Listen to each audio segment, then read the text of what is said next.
नमस्कार दोस्तों, भगवान आप सभी का भला करे और आपकी सारी इच्छाएं मनोकामनाएं पूरी हों। यहाँ पर आपका पहला प्रश्न ये है कि प्रोफेशन में चेंजेस करने का मन है तो क्या करना चाहिए, स्विच या फिर प्रमोशन के चांसेस है या नहीं है। तो सबसे पहली बात यह है कि आपके सूर्य के ऊपर सीधे के सीधे फिश सिंबल की आकृति अवेलेबल है।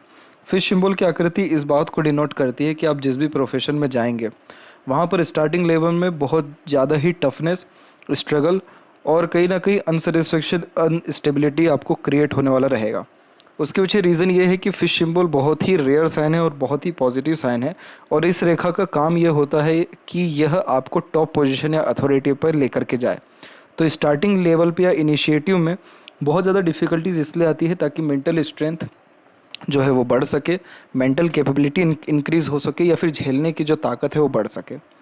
तो यहाँ पर ये इस बात को एश्योर करता है कि अगर आप अपने प्रोफेशन में थोड़ा बहुत ट्रबल इशू को अगर हैंडल कर गए तो टॉप पोजीशन अथॉरिटी खुद ब खुद आपको मिलेगा, खुद ब खुद आपके पास अपॉर्चुनिटी आएगी, खुद ब खुद रिवॉर्ड, अवार्ड, नेम, रिस्पेक्ट, ये सारी चीज़ें मिलेगी। फिश सिंबल का काम है व्यक्ति को कुल दीपक बनाना। तो आप जैसे ज़्यादा अपने घर परिवार में सबसे ज़्यादा समृद्ध, प्रसिद्ध, खुशहाल या फिर धनवान होते हुए देखने को मिलते हैं, या बहुत स्ट्रॉन्ग कॉन्टेक्ट्स पाए जाते हैं जिसके तहत घर परिवार वाले लोगों का जो काम है वो आपके नाम के बलबूते पर होता है। यह नेम, रिस्पेक्ट नेशनल लेवल पे भी देता है। डिपेंड करता है कि आप किस प्रोफेशन से, किस वर्क से डिपेंड कर रहे हैं। अगर आप आर्ट से बिलोंग करते हैं या बिजनेस से बिलोंग करते हैं तो नेशनल या इंटरनेशनल लेवल तक फेम होता है। तो यहाँ पर ये इस बात को प्रमाणित कर रहा है कि प्रोफेशन में जो भी आप जाएंगे स्टार्टिंग में आपको प्रॉब्लम आएगा। अब प्रश्न आपका ये है कि चेंजेस करने का मन है, क्या करें। अभी उम्र 33 और करेक्ट 33 के एज में एक अनदर स्ट्रेस लाइन आकर के काट रहा है जो करियर के रिगार्डिंग स्ट्रगल को बढ़ा रहा है। इसी के कंपैरिजन में एक अनदर लाइन यहाँ पर बाहर की तरफ निकला हुआ और एक रेखा आगे गया हुआ है। तो हाईली चांसेस हैं कि आप कहीं ना कहीं चेंजेस को, अपने करियर में चेंजेस जो है करने वाले रहेंगे, और ये चेंजेस करने से लाभ हानि कुछ भी बहुत ज़्यादा दिखाई नहीं पड़ रहा है। कुल मिलाकर के स्टेबिलिटी आपके करियर में अगेन वापस 34 के एज में आती हुई दिखाई पड़ रही है।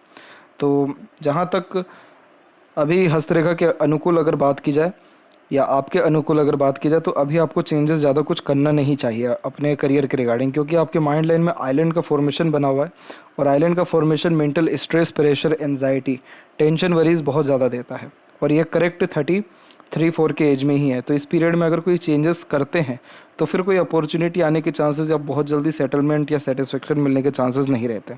लेकिन अगर आप अभी थोड़े अगर प्रेशर को झेल गए, थोड़ा अब भी अपने आप में पेशेंस रख लिया, तो बहुत जल्दी यानी 35 और 34 के मिड में एक बहुत अच्छा अपॉर्चुनिटी आएगा अर्निंग के रिगार्डिंग, जिसमें अर्निंग सीधे की सीधे डबल से ट्रिपल आपकी जो है बढ़ जाने वाली रहेगी। और उसके बाद माइंड लाइन का जो फॉर्मेशन एकदम सीधे चल रहा है, कोई प्रॉब्लम है ही नहीं माइंड लाइन में या लक लाइन में, कोई भी इशू नहीं है, जिसके कारण मेंटल पीस, हैप्पीनेस और स्टेबलाइजेशन, ये सब चीज़ें 34 और 5 के मिड में आपको हो जाएगी। तो अब आपके ऊपर डिपेंड करता है कि आप क्या इस पर निर्णय लें। बाकी दूसरे अगर बात की जाए आपके मैरिज या मैरिड लाइफ के रिगार्डिंग, तो आपकी मैरिज होने की संपूर्ण संभावना नेक्स्ट ईयर में है, यानी करेक्ट 33 के एज में, क्योंकि इस पीरियड में एक तो यूनियन लाइन स्ट्रॉन्ग है, दूसरा कि जितनी भी सपोर्टिव लाइन यहाँ पर एग्जिस्ट कर रही है वो सब के सब 33 के एज में ही कर रही है।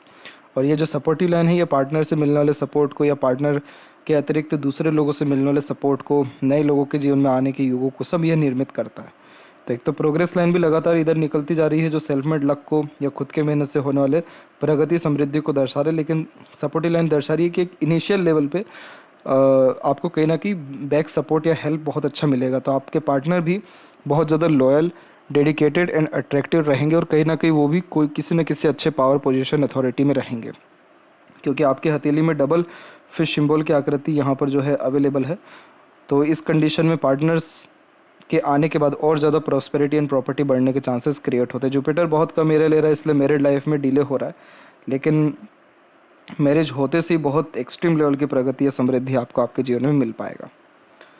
तीसरा प्रश्न है कि क्या क्या हर्डल आएगा। हर्डल देखिए, हर्डल यही आएगा कि आप अपने ज़िद पर ज़्यादा रहेंगे, ज़िद के कारण गलत समय पर गलत निर्णय ले सकते हैं, उस कारण हर्डल आ सकता है। हेल्थ के रिगार्डिंग माइनर स्ट्रगल या स्ट्रेसेस अराउंड 35 में, 37-8 में आ सकता है। और जल्दबाजी, हड़बड़ी या मूड स्विंग्स के अतिरिक्त तो कोई भी काम करने से नुकसान ही रहेगा आपको, तो इन सारी चीज़ों से बचना चाहिए। अभी हार्डली सिर्फ 1 साल के आसपास तक थोड़ा और स्ट्रगल रह सकता है, मेंटल प्लेजर की कमी रह सकती है। मेंटल प्लेजर का मतलब ये होगा कि जो प्लानिंग कर रहे हैं वो एग्जीक्यूट ना होना, रिजल्ट्स मन मुताबिक ना आना, ये कॉम्बिनेशन होता है।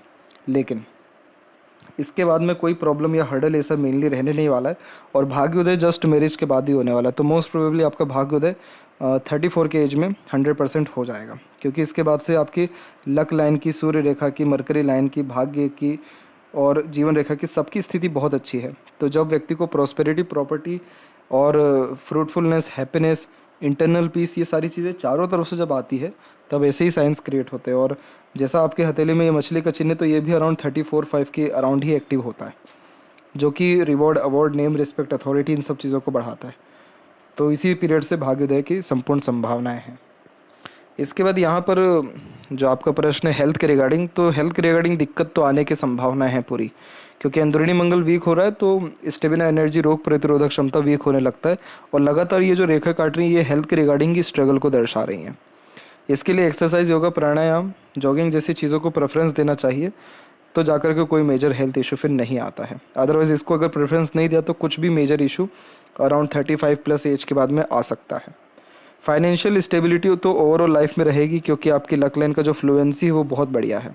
लक लाइन रुक रुक करके चल रहा है वो बात अलग ही, क्योंकि प्रोफेशनल लाइफ में जब चेंजेस होने लगते हैं तब लक लाइन रुकती है, लेकिन ये सैटर्न तक पहुंची है। इस प्रकार का फिश सिंबल है। मरकरी पे मल्टीपल्स लाइन है जो रेगुलर बेस्ड इनकम देती है। माइंड लाइन से बहुत सारी रेखाएं ऊपर जा रही हैं जो मनी माइंडेड बनाती हैं। अपॉर्चुनिटीज़ अच्छे से देखकर उसको ग्रैब कर पाना और अच्छा खासा जो है अर्निंग स्टेबिलिटी कर पाना, ये इस प्रकार की माइंड लाइन देती ही है। तो कभी भी मनी लॉसेज या फाइनेंशियल लॉसेज होने की कोई भी चांसेस नहीं है।